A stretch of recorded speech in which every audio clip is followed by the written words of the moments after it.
कुरान क्या है? कुरान का मतलब क्या है? कुरान का इतिहास क्या है? बिस्मिल्लाहिर्रहमानिर्रहीम। पवित्र कुरान महान अल्लाह की किताब और शब्द है जो मानव जाति का मार्गदर्शक है। मुसलमानों के लिए सबसे पवित्र, साथ ही इस्लाम का सर्वोच्च संविधान पवित्र कुरान है, जिसमें मानव जाति की मुक्ति छिपी है, जिसमें सभी समस्याओं का समाधान छिपा है, जिसमें सफलता का सूत्र छिपा है। हमारे चैनल के प्रिय दर्शकों, हम आशा करते हैं कि सर्वशक्तिमान अल्लाह की रहमत से आप ठीक हैं। आज के वीडियो में चर्चा होगी कि कुरान क्या है, कुरान की पहचान क्या है, कुरान का महत्व क्या है, कुरान का इतिहास क्या है और कुरान के बारे में कुछ जानकारी जानेंगे। इसके अलावा अगर आप हमारे चैनल पर नए हैं तो इस तरह के और भी इस्लामिक वीडियो पाने के लिए हमारे चैनल को सब्सक्राइब करके हमारे साथ बने रहें। कुरान की मुख्य पहचान है कि यह कलामुल्लाह या अल्लाह का कलाम है, जो सीधे अल्लाह से आता है। मनुष्य कभी भी अपने रचिता अल्लाह सर्वशक्तिमान को दुनिया की आंखों से नहीं देख पाएगा, लेकिन उनके कलाम को देखकर, पढ़कर, सुनकर और समझकर आप मार्गदर्शन प्राप्त कर सकते हैं। कुरान का हर अक्षर शब्द अल्लाह का है। यह पवित्र पैगंबर मोहम्मद सल्लल्लाहु अलैहि वसल्लम को अल्लाह की ओर से फरिश्ता जिब्राइल अलैहिस्सलाम के माध्यम से पता चला था। कुरान पहली बार 610 ईस्वी में रमजान के महीने में लैलातुल क़द्र की रात को मक्का में माउंट हेरा की गुफा में नाजिल हुआ था। पहली बार संपूर्ण कुरान की आयत पहले जन्नत यानी बैतुल इज़्ज़त में नाजिल हुई थी और दूसरा चरण धीरे धीरे 23 वर्षों में विभिन्न घटनाओं के अवसर पर विभिन्न प्रश्नों के उत्तर में नाजिल हुआ था। संपूर्ण कुरान में 30 आयतें, 114 सूरह और 6666 आयतें हैं, लेकिन आयतें की संख्या को लेकर कुछ मतभेद है और पवित्र कुरान में वर्णित कुछ सूरह मक्का में और कुछ मदीना में नाजिल हुए थे। कुछ सूरह मक्का में नाजिल हुई, लेकिन इसकी कुछ आयतें मदीना में नाजिल हुई। इसी तरह मदीना में नाजिल हुई कुछ सूरह की कुछ आयतें मक्का में नाजिल हुई और कुछ सूरह की कुछ आयतें मक्का मदीना के बाहर भी नाजिल हुई। हिजरत से पहले मक्का में नाजिल होने वाले सूरह को मक्की के नाम से जाना जाता है और हिजरत के बाद नाजिल होने वाले सूरह को मदानी के नाम से जाना जाता है। मक्की सूरह अल्लाह के अस्तित्व, एकता, कुरान की सच्चाई, कियामत, पापों और गुनों के लिए सजा और इनाम, जन्नत और जहन्नम, नैतिक शिक्षाएं आदि पर प्रकाश डालते हैं। दूसरी ओर मदानी सूरह में धार्मिक नियमों, शरीयत के विभिन्न नियमों और सिद्धांतों और समस्याओं के समाधान का उल्लेख किया गया है। अल्लाह ताला पवित्र कुरान का संरक्षक है और इस कारण से यह सभी विकृतियों से मुक्त है।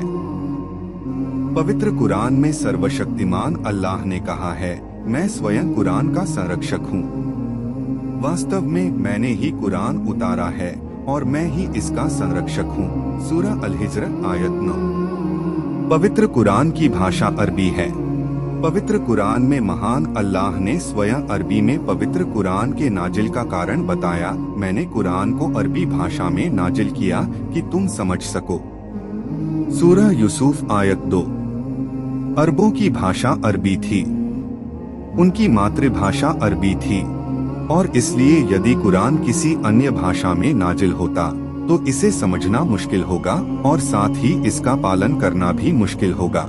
इसके अलावा हमारे पैगंबर मोहम्मद सल्लल्लाहु अलैहि वसल्लम ने अरबी के बारे में कहा, आप अरबी से 3 कारणों से प्यार करते हैं, क्योंकि मैं अरबी हूँ, कुरान अरबी है और जन्नत की भाषा भी अरबी होगी, बुखारी। इसलिए हर मुस्लिम और मुस्लिम भाई बहन के लिए अरबी भाषा सीखना फर्ज है।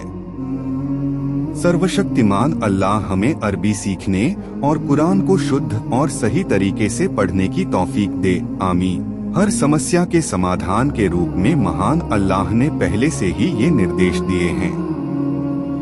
इसीलिए कुरान को अरबी में पढ़ना और अपनी क्षमता के अनुसार उसका अर्थ समझना फर्ज है।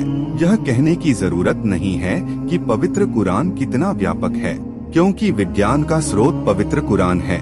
कुरान द्वारा दिया गया मार्गदर्शन सटीक और तथ्यात्मक रूप से सिद्ध है। कुरान सभी मानव जाति के लिए अल्लाह का पवित्र आदेश है। कुरान को जानना सभी के लिए बहुत महत्व और गर्व की बात है। हम कुरान की संक्षिप्त जानकारी सीखते हैं। सूरह फातिहा कुरान का पहला पूर्ण रूप से नाजिल सूरह है। कुरान की पहली नाजिल आयतें सूरह अलक की पहली 5 आयतें हैं।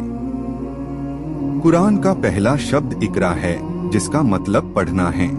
कुरान का आखिरी नाजिल सूरह अनसर है और आखिरी नाजिल आयत सूरह बकराह आयत 281 है। सूरह बकराह कुरान का सबसे बड़ा सूरह है।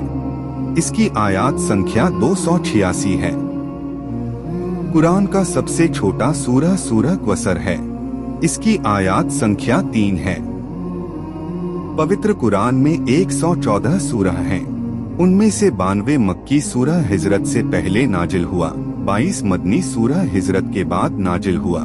कुरान में कुल 540 रुकू हैं।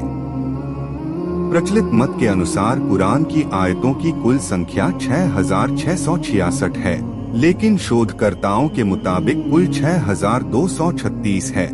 कुरान के कुल शब्द 86430 हैं। कुरान के कुल अक्षरों की संख्या 347,833 है। इसके विपरीत 349,370 है। कुरान में पैगंबरों के 25 नाम हैं। फरिश्ता के 4 नाम हैं। शैतान शब्द 85 बार आता है। इब्लीस 11 बार आता है। जिनजती का उल्लेख 32 बार हुआ है। पैगंबरों में मूसा अलैहिस्सलाम का नाम पवित्र कुरान में सबसे अधिक उल्लेखित है। उनका नाम 135 बार आया है। कुरान में 6 काफिरों के नाम हैं। कुरान में सूरह तौबा में कोई बिस्मिल्लाह नहीं है। हजरत ज़ैद रदी अल्लाह तआला अन्हु कुरान में वर्णित एक सहाबी हैं। कुरान में वर्णित एक महिला का नाम मरियम बिन्त इमरान है। कुरान के पहले ओही लेखक ज़ैद बिन सबेत रदी अल्लाह तआला अन्हु थे। हजरत अबू बकर सिद्दीक रदी अल्लाह तआला अन्हु ने 633 ईस्वी में कुरान को पूर्ण रूप दिया। हजरत उस्मान रदी अल्लाह तआला अन्हु कुरान के पहले संकलनकर्ता थे। अब्दुल्ला इब्न अब्बास रदी अल्लाह तआला अन्हु कुरान पर पहले और सबसे प्रमुख टिप्पणीकार थे। अल्लाह ताला हम सभी को अल्लाह की किताब और हमारे प्यारे पैगंबर मोहम्मद सल्लल्लाहु अलैहि वसल्लम की सुन्नत को समझने के लिए तौफीक दे, आमीन। अगर आप हमारे चैनल पर नए हैं तो इस तरह के और भी इस्लामिक वीडियो पाने के लिए हमारे चैनल को सब्सक्राइब करके हमारे साथ बने रहें।